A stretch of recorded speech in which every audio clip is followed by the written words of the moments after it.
Hello, and welcome back to the Scale Modelling Cafe, and welcome to the last in the series of the Arma Hobby Ki-84. And in this episode, we do the painting, weathering, and then bring everything together.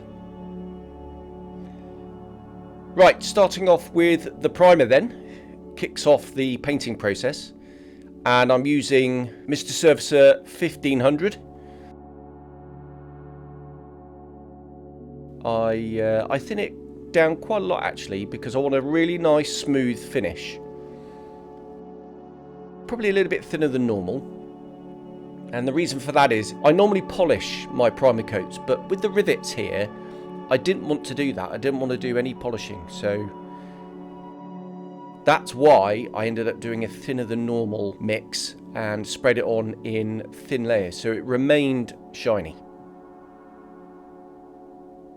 And we're almost finished there.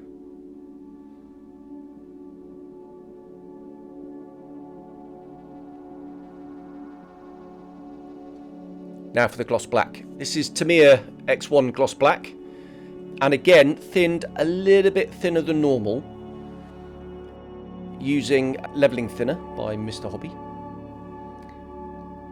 And I'm just going to build it up, and it actually took quite a few layers. It may look opaque, pretty opaque as it goes down, but trust me, it isn't really. It's a little bit more translucent than it appears on the screen. And even though it may look as if I finished in some areas, what I did do is every now and again something would catch my eye, so I'd go back and I'd just another couple of layers, and I just kept on going backwards and forwards really until I had a really proper deep gloss black shine.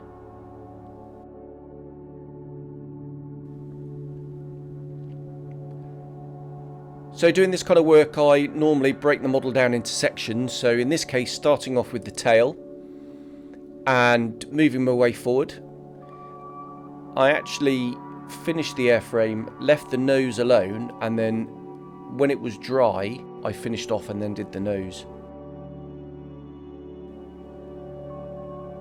There isn't really a natural kind of handle for this airframe, which is a bit of a shame. So I had to adapt and overcome. So that's pretty much the fuselage complete now. Moving on to the wings, you can see how translucent the paint is there. I'm really not sure what the ratio is. I never really measure things. It's probably 30% paint, 70% thinner. I'm guessing something like that. And the first coat just goes down, and then before it's dried, I go back in with the second coat and then the third coat. I never flood the surface, but they are normally wet coats. So I don't put a dry misting coat down because then you are going to get speckles. It's all quite wet. You can see how shiny it is there. And it's just keeping that surface wet. So each layer blends into the next one. Each layer melts the underneath, and you just slowly build up the opacity.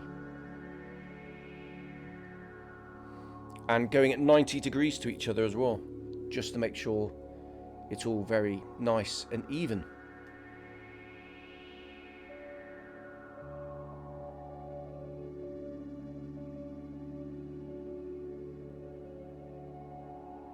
And there we go.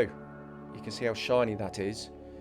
And that's the ideal undercoat for the metallics, which are coming up next.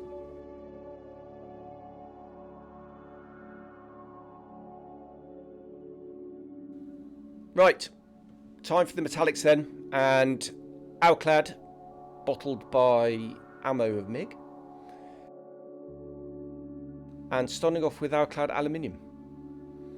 I didn't want anything too shiny because these aeroplanes did weather, and you know, if you've ever seen, for example, an aluminium window frame, they don't sparkle and shine. They do weather, and they do sort of get less shiny and more matte and more grey. So aluminium's a good starting point for this. And again, I just treated it exactly the same as the gloss black. As you can see there, just going forward and back, and you can see it's not that even by doing that way. but just a couple of coats, obviously not forgetting the leading edge, and then backwards and forwards, so you're doing in a crisscross pattern, and then you're just building it up.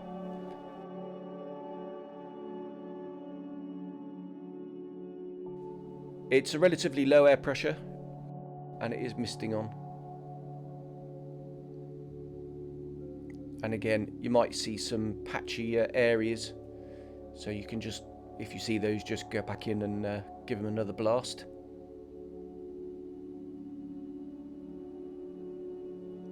And the advantage of this stuff is it dries almost instantly.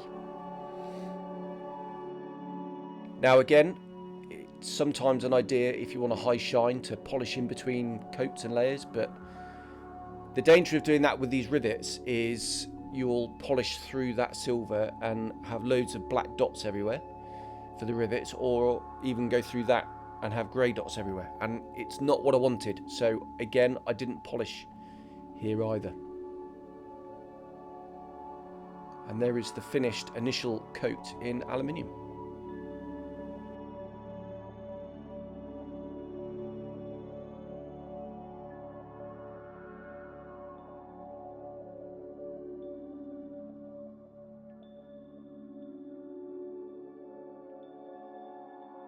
Now for some tonal variation, and with lots of masking, the initial different tone was Alclad's Duralumin, which is my favourite go-to normally, but in this case I just did a few panels with it. It's slightly more grey, slightly more dull, slightly more weathered, and actually the contrast is not that great, but it is nice and subtle, and I think it worked quite well. And the last panel underneath was steel, and that is a lot darker tone, and you can just see there as the light catches it, the difference in tone, and especially when I swing it over, you can see there the steel panel underneath. Right, now for the complicated bit and all the colours. The anti-glare panel was masked off. This was painted with a mix of, as you just saw there, matte black and red brown, just to remove the depth of black, bit of scale effect. What I did do before I started painting was I dabbed on a little bit of masking fluid at the front with a masking sponge to create a little bit of subtle chipping. And now the fun bit, we can take the masking off. And as you see on the windscreen, I did miss a bit with the masking, so I had to go back in and touch that up just on the windscreen after I just filmed this. But luckily, there wasn't too much overspray and stuff when doing all this. And then it's just a question of rubbing the masking fluid off with a finger. And you'll see that kind of subtle chipped effect right on the very nose there.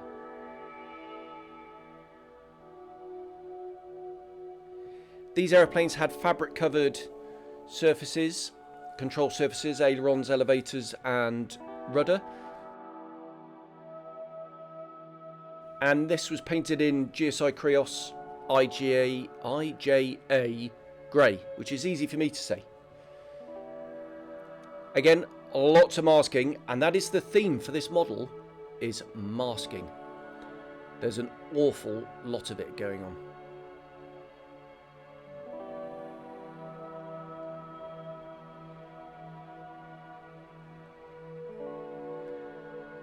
Now the GSI paint is a satin finish, so that did have a matte varnish over the top, obviously before I took all the masking off as well.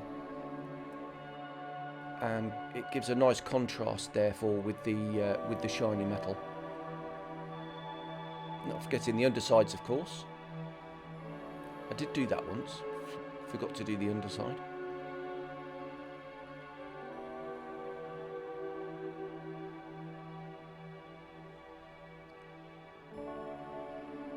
Now, removing all the masking.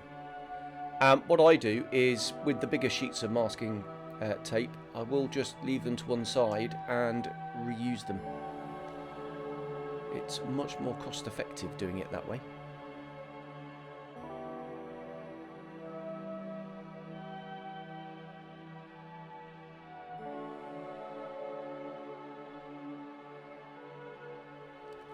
And there we go. I think that looks quite neat.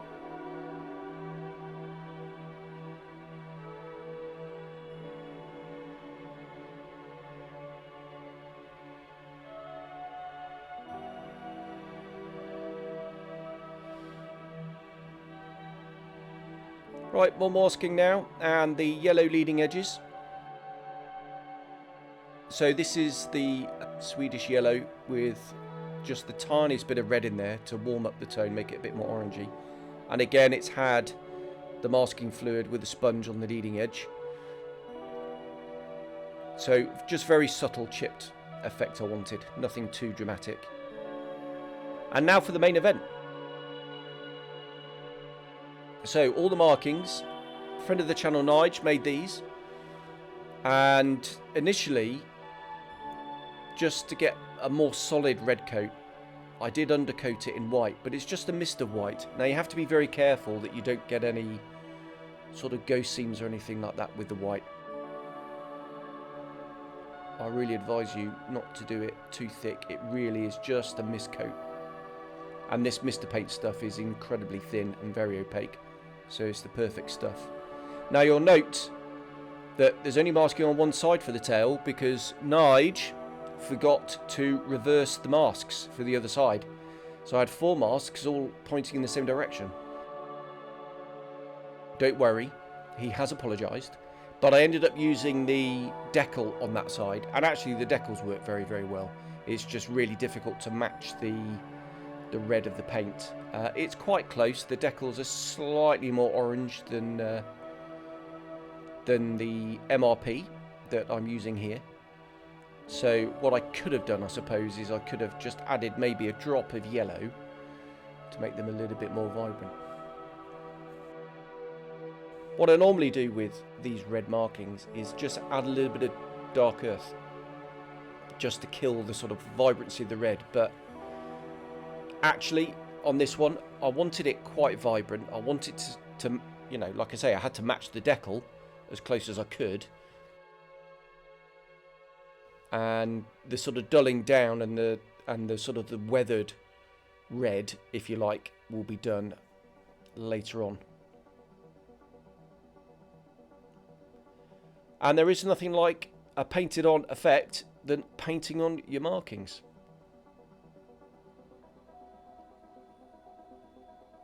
And you can see that even some of the stenciling's been done, so the fuel filler caps and the wing root walkway markings. Nige very kindly did those. I did send in the decal sheet so you could literally just scan them in and print them off. We'll just speed things up a bit here. But you can see how much masking's going on and how colourful this aeroplane is going to be in the end.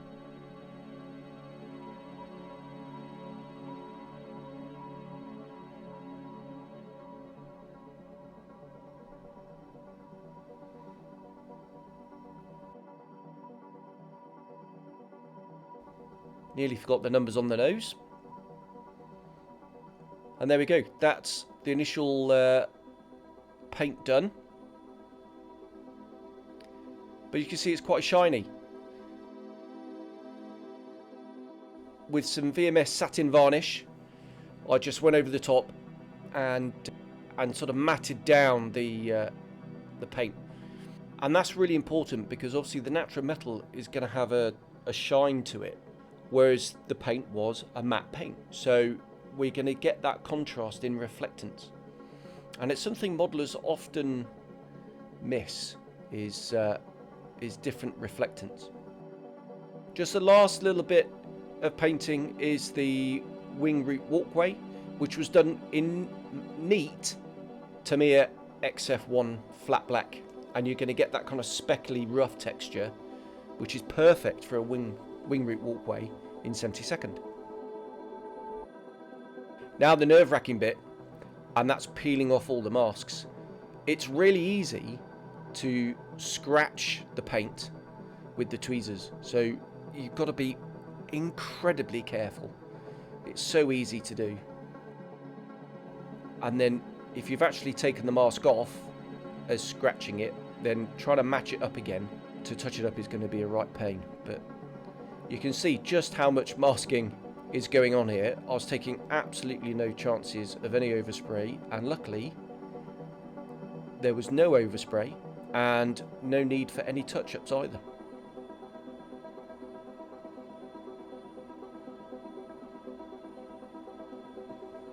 So normally I would kind of pause things and edit it down, but I just thought it'd be more interesting to see the whole process. But that's why I speeded it up rather than sort of pausing things and then showing you how it looked at the end. And then there we go, one colourful little aeroplane model.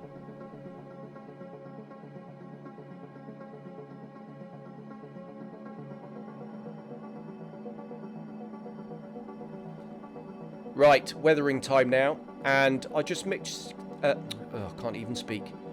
I just mixed this orangey brown tone from various oil paints, and this was just brushed on over the red areas. Don't want too much contrast, not too stark, but I do want to highlight that detail. And being a flat finish, it's going to absorb the paint quite nicely.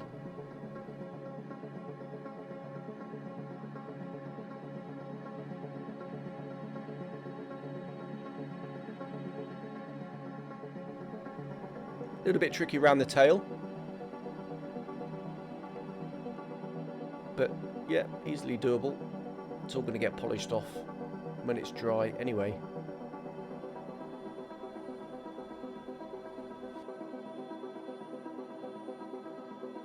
And over the decal, which was matted down using the paintbrush.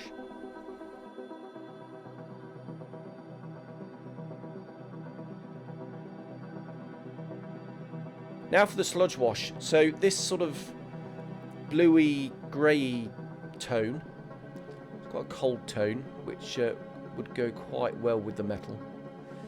And yeah, not too thin, because what I want to do is I want to work this into the surface, because I do want the rivets to be picked out. And again, it's choosing the tone is really important. You really don't want anything with too much contrast, because it's going to look a bit daft, and you're not going to have the varnish coat over the top, which is going to blend everything together. We're not going to varnish over the metal, so it's even more important to get that tone right, and I think I achieved it. And using a relatively small brush, I'm just working it into the surface, just making sure I'm getting into all those rivets, all those panel lines, and scrubbing it in. Again, I've speeded things up a bit because I just wanted to show you the process of how I actually go and get around all the different colours, because I don't want that bluey grey colour to affect the red or the yellow or the black. Now for the fun bit, we're going to remove all the wash. So I'm holding the aeroplane with kitchen towel because I don't want any fingerprints, and I'm just going to very gently polish away the dry paint. It's been drying for a few hours, and if it's not dry enough, you'll just remove it completely, and obviously we don't want to do that. So just leave it for a few hours to dry. If you can even leave it overnight, if I'm honest, it'll polish away quite nicely. But this is going to leave a really nice patina on the metallic areas. Now what it does do over the red areas is you will end up polishing the paint, just using a micro brush to get into the nooks and crannies. So I did later on have to go in and reapply the satin varnish over the markings.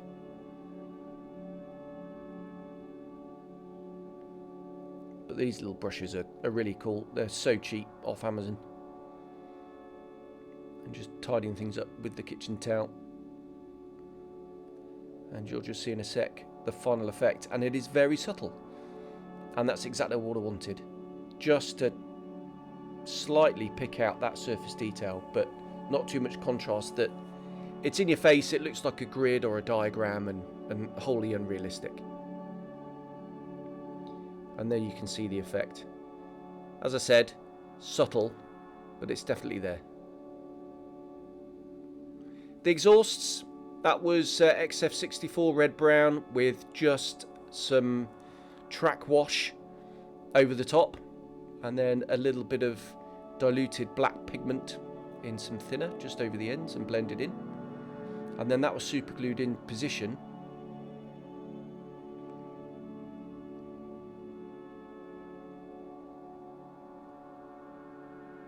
So you just see how effective just that very simple paint job is. That they're not rusty, but then we just put the cover on over the top. That's been painted in the alclad steel, and then most of it gets hidden away. So they are the brassing ones, which are hollow.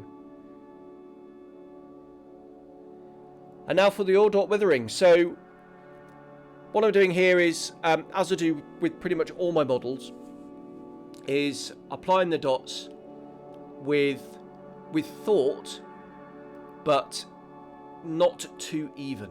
So it's kind of not random, but almost kind of random with a purpose, I suppose, is a way I could explain it. Working it into nooks and crannies and joins, things like that. Darker tones towards the shadow areas and the more grubby areas. Blue is a good tone to use with black and metal. But we want the tiniest of dots. A little bit of dark mud colour. This isn't simulating mud, it's just we want a mix of different colours just to break things up a bit so it's not too even. And then just a dust tone just to create some fading here and there, and mixing up the colours just a little bit. And then finally just a little bit of white, but very, very sparing with white, especially on the red. We don't want it to go pink or anything like that. It's just going to convey a little bit of fading. And then with an old brush, which is slightly damp, we don't want to flood the surface, we just want it slightly damp just to blend in the oil paint. Now bearing in mind the metal is very shiny, it's very easy, if your brush is too wet, you'll just wash off all the oil paints. So just be careful with that. We just don't want things to be too damp at all. And then using a stippling motion, I'm just very gently blending in the oil paint. Now the oil paint is again slightly matte, and you'll get a really nice effect with the reflective metal tone underneath with the sort of matte type random oil paint over the top, and it gives a really nice weathered metal look to things.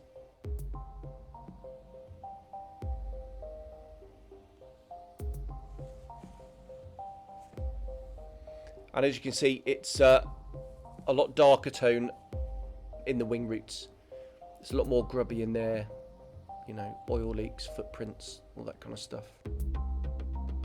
And then I normally blast it with a hairdryer, and then using this dry brush from Arma Hobby Ki, this is in their pigment set, is I'm going to do the final blend. And again, very, very gentle here, because it's very, very easy to wipe off that oil paint. But no drama if we do, we can just go back in and reapply some. And again, it's subtle, but it's there. You can see the difference from the left wing that's been done and the right wing, which is going to be done next.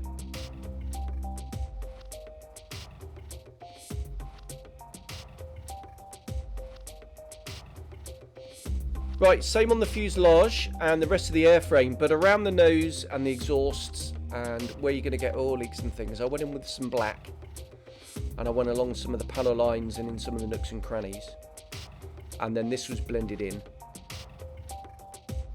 doing the rest of the fuselage as well in all the other tones that you've seen before, so it does all match. But you can see where I've concentrated the darker tones, as I said, around the sort of oily bits as it were, and then the colourful tones on some of the markings.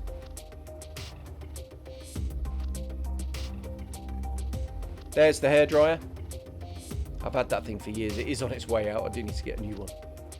But a hairdryer, it's one of the most useful tools in the toolbox, I think, when it comes to painting and weathering. Wouldn't be without it.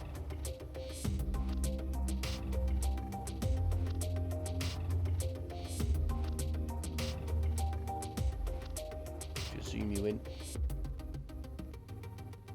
And there we go. And because of the scale, it is 72nd scale, after all, we do have to be subtle. Now for some heavier weathering now, some oil streaks underneath.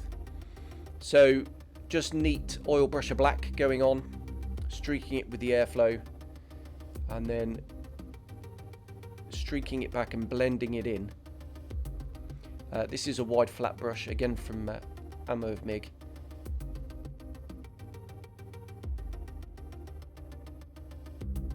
It's ever so slightly damp. It's almost dry, I'll say, because if it's too damp, then you are going to end up removing it. And I did go in and do various coats and layers and things like that. But I did rush it a bit, if I'm honest. I think you're better off applying it, leaving it for a lot longer than I did. And now for some post shading. So this is a mix of flat black and red brown. And the first things to do are the exhausts. And underneath, the exhaust does go over the gear doors, so that's an easy one to miss. So I did do that off camera. But I'm very slowly building things up. Now, I don't have any X20 or X20A with the Tamiya thinner, and I wish I did, because I'm using the Mr. Hobby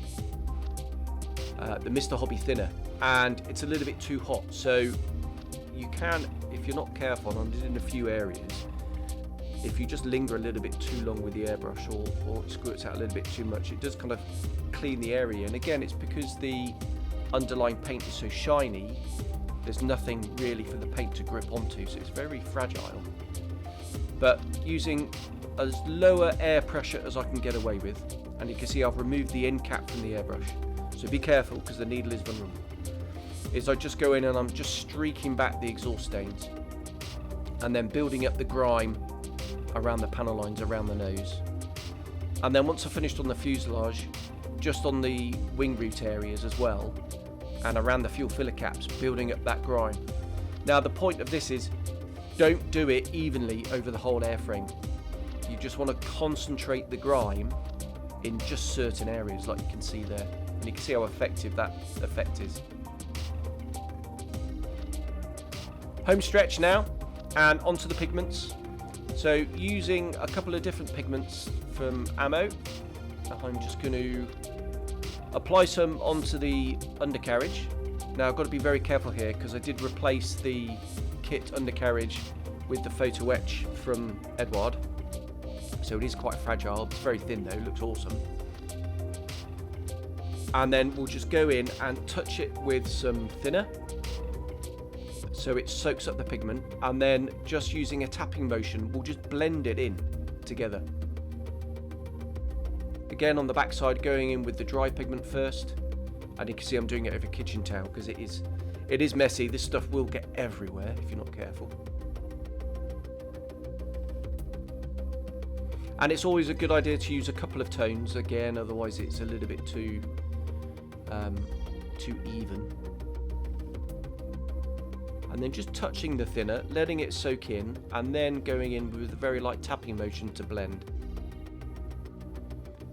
I then hit it with a hairdryer, and then using the finger, do a little bit of blending. That's going to also remove it off the high spots as well. But also using a brush just for that final blend. And there we go. That's a really nice effect.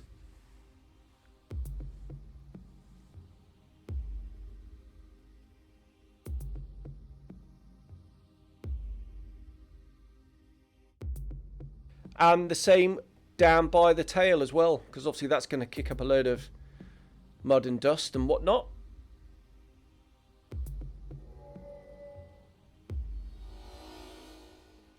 So it's just a question of gluing everything together, and I just thought I'd keep things short and just show you the final bit going on, which was the propeller. And there we go, it's all finished. So my final thoughts on this model then.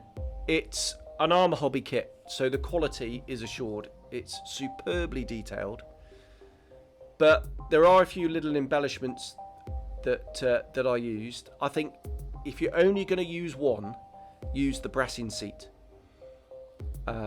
The other photo etch details in the cockpit you can probably get away with. The decal is nice for the instrument panel. I do like the undercarriage doors in photo etch. I do like that. But built straight from the box, this is going to look fabulous. And the other thing is, obviously, the rivets. I think the rivets really elevate this model just to the next level. Thank you very much for sticking with it. It's quite a long video, this, about half an hour. Thank you very much. I hope you've enjoyed it, and I'll see you on the next one. Bye-bye.